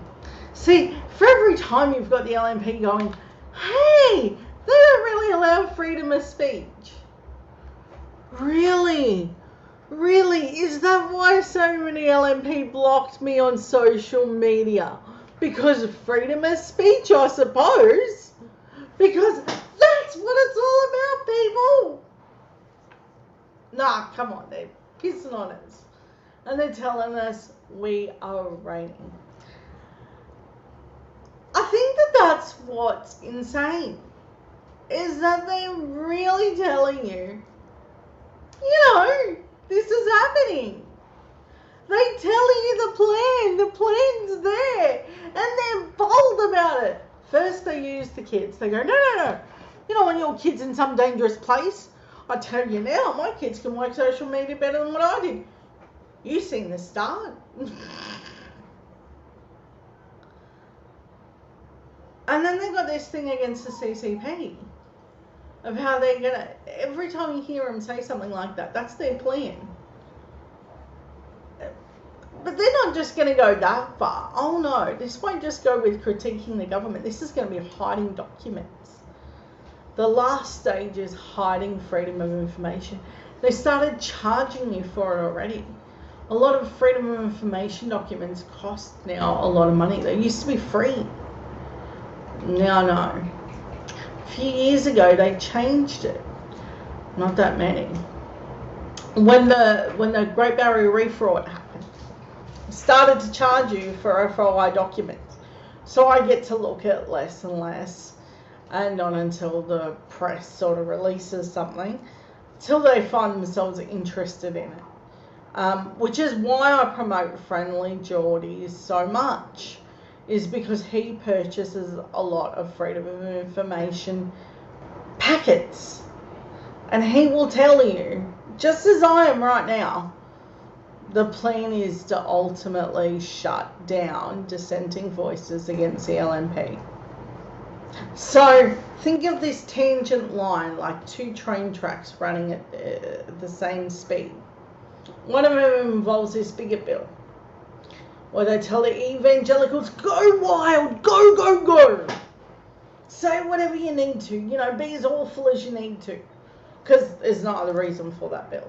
It's just not. You can put sparkles on shit, but it's still going to be shit. That's where I'm at with it, alright? And then you've got the other train line, the one that says, hey, you know that stuff you want to do? See, this all runs along the speech line. So are they going to let the churches off with a big middle finger to the country? The rest of us, not so much. Say something against the government. There. What does Facebook jail already look like? Give them another shot. And see what they do with it. I'm not scaremongering anything. That's all real. That's the real plan. Don't take my word for it. Take theirs. It's in everything that they're saying. Wait a minute. I can actually pull up something that describes it perfectly. You're going to hear a couple of clinking sound.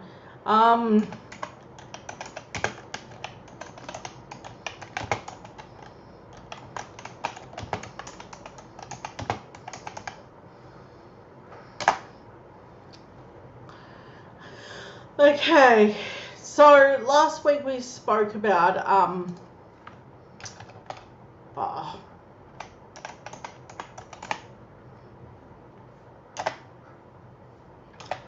he's been permeating this since, oh geez, did I knock?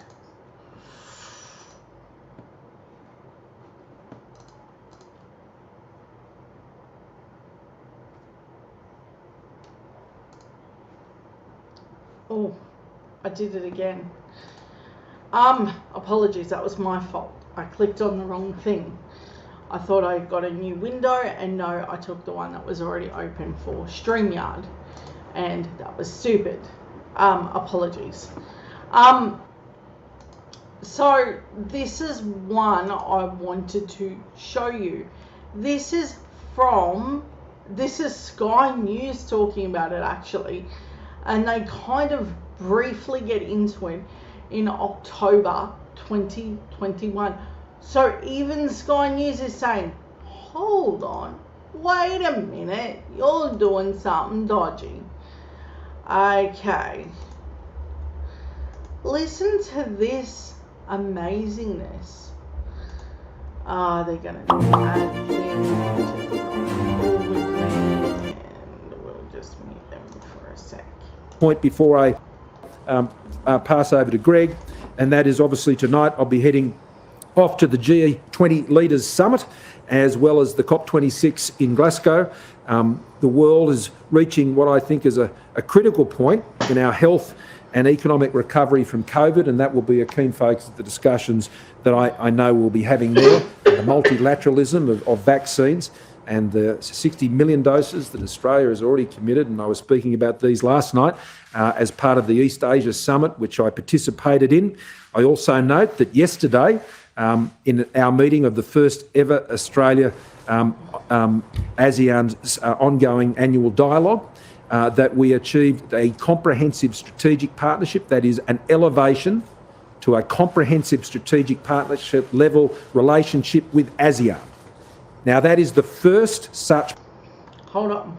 And so whether it's in summits like that or others, this issue of reaching that critical point on our health and economic recovery from COVID will be a keen focus all around the world. We led the charge together with New Zealand and France after the Christchurch massacre. And I took that to the G20 in Osaka, and we achieved the...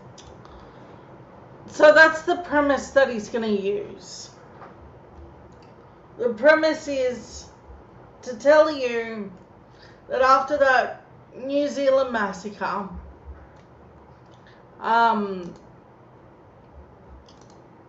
we were at some sort of big risk.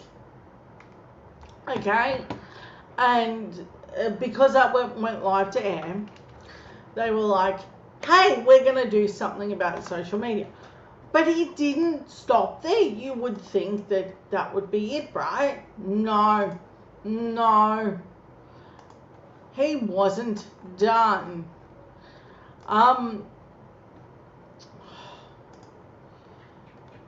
Check this one out. Oh, come on, do the thing that I need you to do. Okay. So this was in 30th of November 2021.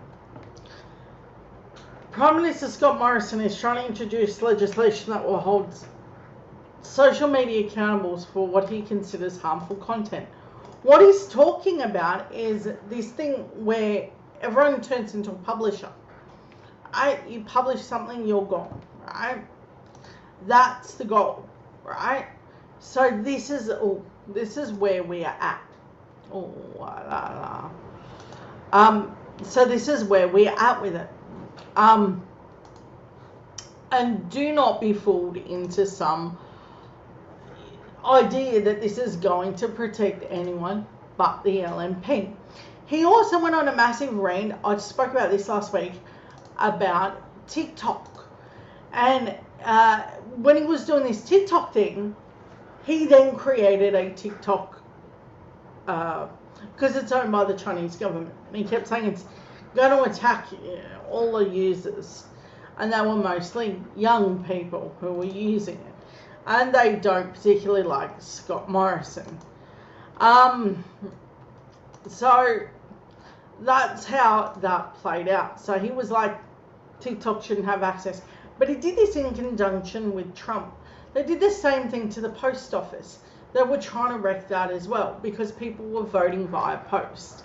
And more people that have easy access to voting apparently don't like Conservatives a lot. So that was the plan. And so for the second, so his cunning plan requires forcing high-tech giants who own the platforms to either identify the trolls so they can be pursued. Now remember that these trolls that he's talking about, one of them is their own team. Remember the good job, Angus, good job.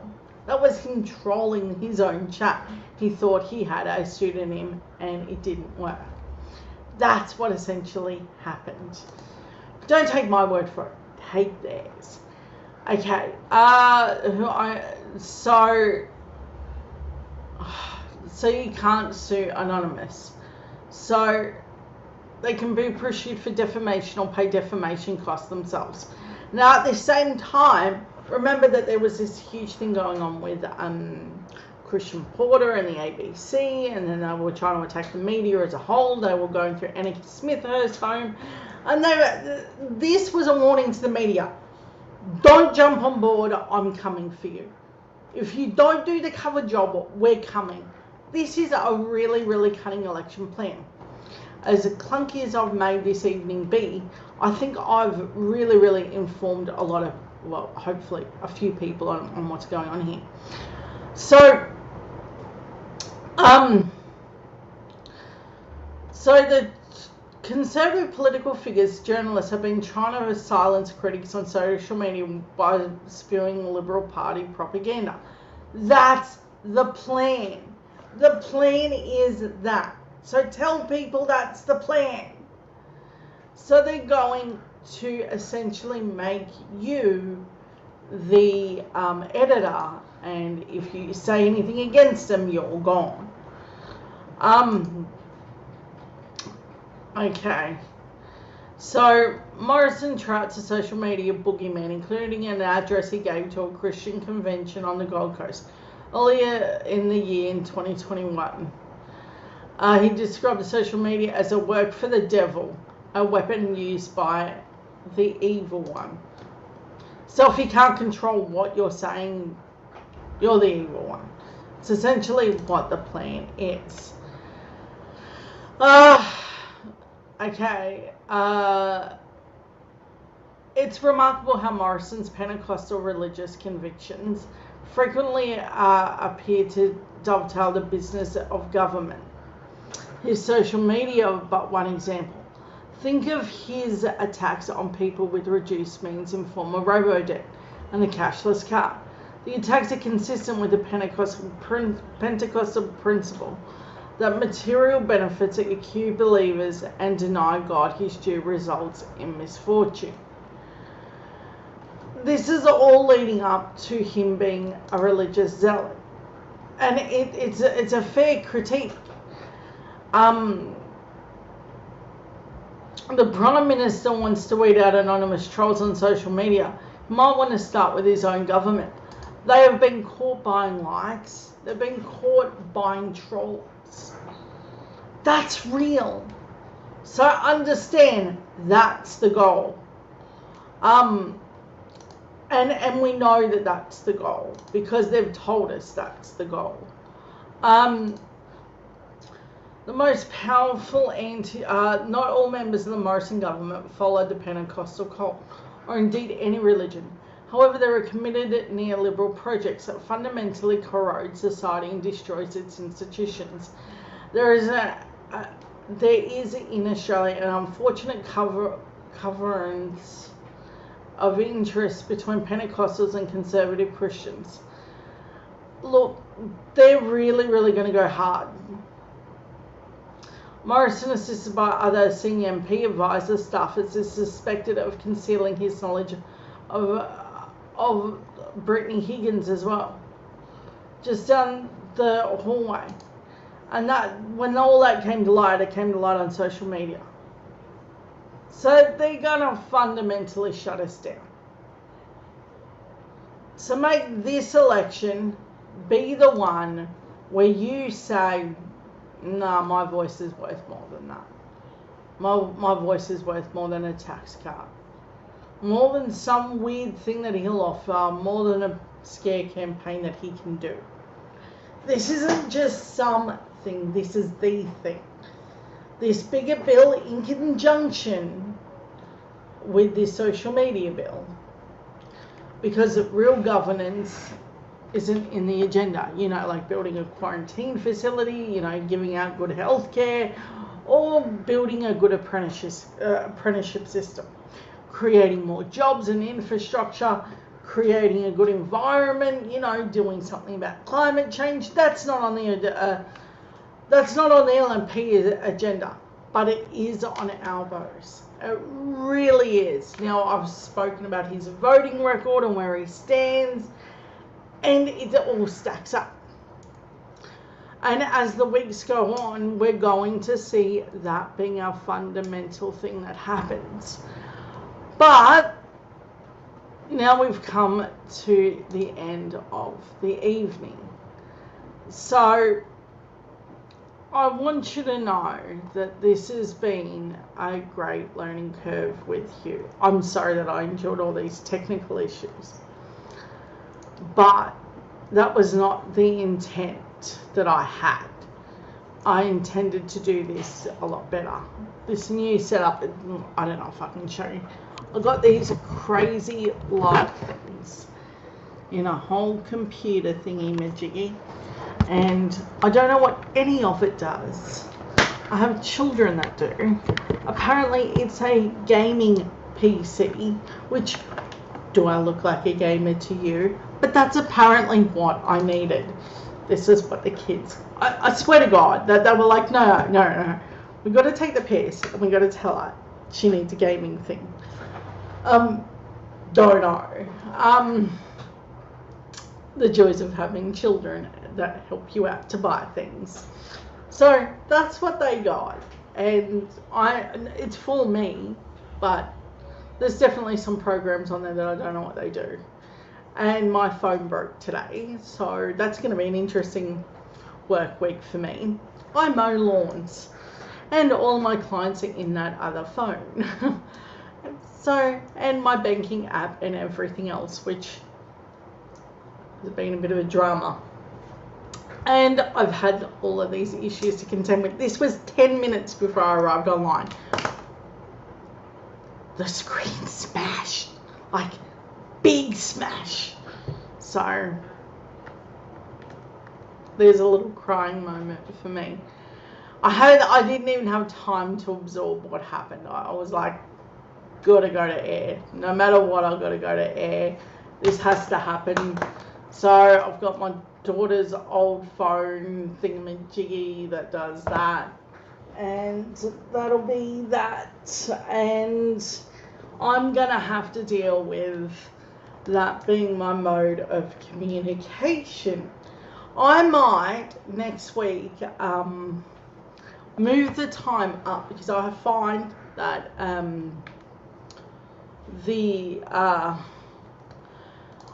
I freaking hope so, but it doesn't have like passwords, and it turns out that I let the phone pick the password on the other phone for all the notes of what all the passwords were. Because the kid said, no, Mum, you can't have the same password for everything. So I had this note in the phone, right? There's a note in the phone. I know, I should be going, and the kids are probably dying for me to be done because they've got millions of things to do on this thing. And now I'm locked out of this note because I can't access it. I did it horribly. Let's just say this. There are children out there right now that are looking at that screen going, Mum, you wrecked it. And two, make sure that you got your bank card and everything on you. No more tap and go. So I'm hoping so. There were tears. There were real tears. Like, I don't know if you can see how messy my makeup is and everything. Like, I was like, I was like a blubbering idiot, you know, and the kids are out there and they're watching movies and whatever. I even got my eldest here when I broke down because I was like, nope, that's it, I'm done, life is over. Everything is on that phone. Everything is on that. Do not be fooled. Everything is on my vaccination record. Everything is on it. So, there's my mini meltdown. So I'm hoping all my old info will be on it. I'm hoping my clients will be like, hey, yeah, we get it. You know, you're an idiot with a phone. It's not something I want to admit to, but I get this set up and then this happens and I don't know what all those lights and thingies do in that little clear box thing. I don't know. So hopefully the kids can help me access a little bit more after this. I've had a wonderful evening with you guys. It has made me feel a little bit calmer and hopefully the kids have got a better solution than just, whoopsie, it's broken, which is what they initially said. That's not what I wanted to say. There was a lot of swear words. Yes, I know my daughter's 15 and I should be watching that sort of stuff, but no, I was a mess. An absolute mess. Alright. If I do move the hour forward, now the reason for that is because I noticed that my view count is up. Yeah, instead of coming on at 7, I'm thinking 8 to, yeah. I'm thinking maybe, because I hop on at 6 here, which makes it 7 in New South Wales, so around, and maybe condensing it to an hour, because I don't think people have got 2 hours in them. Because I'm looking at the analytics of time, and apparently a lot of people roughly like an hour. And that's what I'm getting on a lot of the YouTube feedback and a few other things. They're like, I would, but that's a very long stream, so we'll have to see what happens. And I might have to start incorporating a Wednesday night American politics thing, because we're going to have to watch that, because their shit show will, kind of like with COVID, their shit show will be our shit show too. We happen to follow these people into the stupidest deals, and it just gets dumber and dumber. So I'm hoping that the contents of the phone and the computer will upload to the phone. Oh, why is anyone considering the National Cabinet a legal organisation? We vote MPs into Parliament, not hand-picked gang of LNP stooges. I'm glad WA treats it with contempt it deserves. These national cabinets used to be, I'll keep that up, pretty good. Even during the Howard era, you could see them, and they had this hokey pokey kind of way of dealing with things.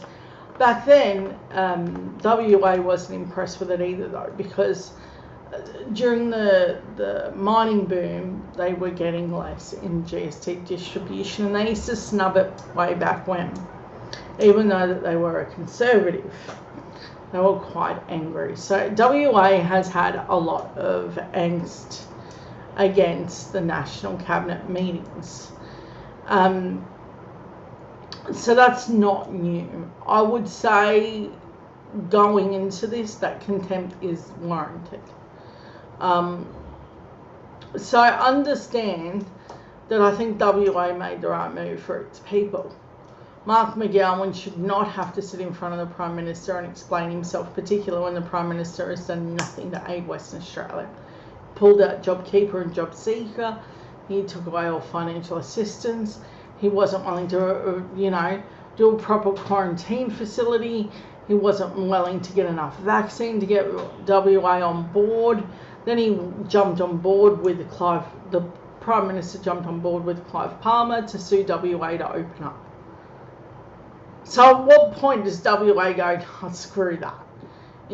So that makes total sense. So don't be thinking that WA is doing something different. It's doing what it needs to protect its own interests because no one else was. And the Prime Minister picked its golden state, and it happens to be the worst shit show that there is. So that's where we're at. Anyway, that's where we are. I'm going to leave you for another week. Catch it this week in politics. I'm thinking an hour later. So normally it'd be 7 p.m. that time. I'm thinking between 8 and 9 p.m. in New South Wales time, because I'm getting the analytics through, but we'll have to see if that's what I end up doing. I'm going to check this week's analytics, and I did that again to my hair, and then we'll see what ends up happening. I will keep the group definitely posted on how it goes. Thank you for everything. I hope you guys have a wonderful evening, and see you guys next week.